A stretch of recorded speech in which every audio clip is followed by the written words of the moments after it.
Hello everyone. So in the previous lecture, we have installed one Ubuntu system and on that system, we have installed Ansible.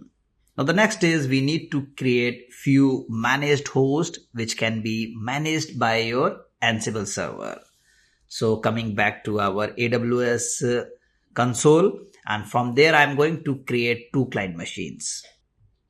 Click on launch instances and I'm just giving client number of instances. I want two instances, and these two instances I'm going to manage from my Ansible control node.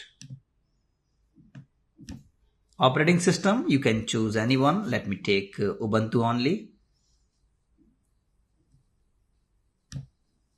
I'm okay with the latest version of Ubuntu, that is 24.04.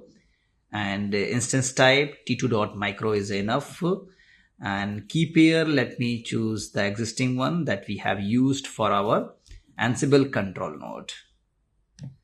And everything seems fine. Let me click on launch instances.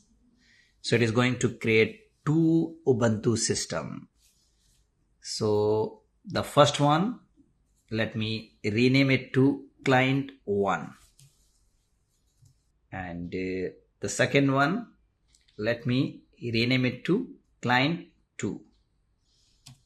Now this is the public IP of my client 1. Let me try to access this system using MobaXterm.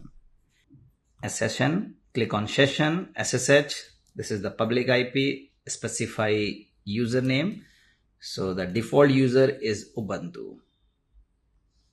Private key, the same private key that we have used for our control node. So you can see that I'm able to access my client 1. Let me rename the tab. This is my client 1. And I do have client 2 as well. This is the public IP. Let me access my client 2 as well.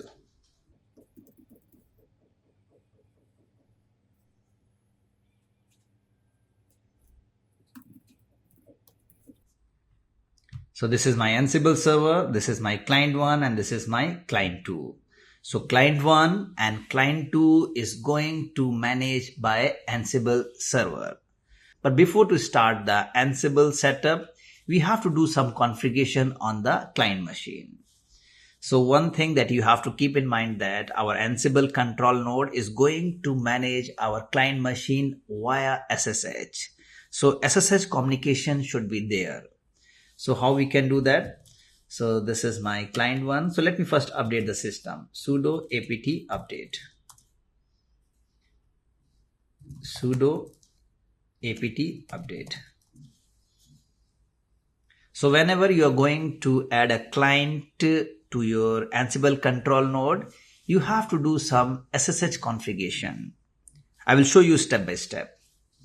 So my client 1 and client 2 has been successfully updated. Now the next is we need to edit the SSH configuration file, and in that file we have to enable the password authentication as well as public key authentication.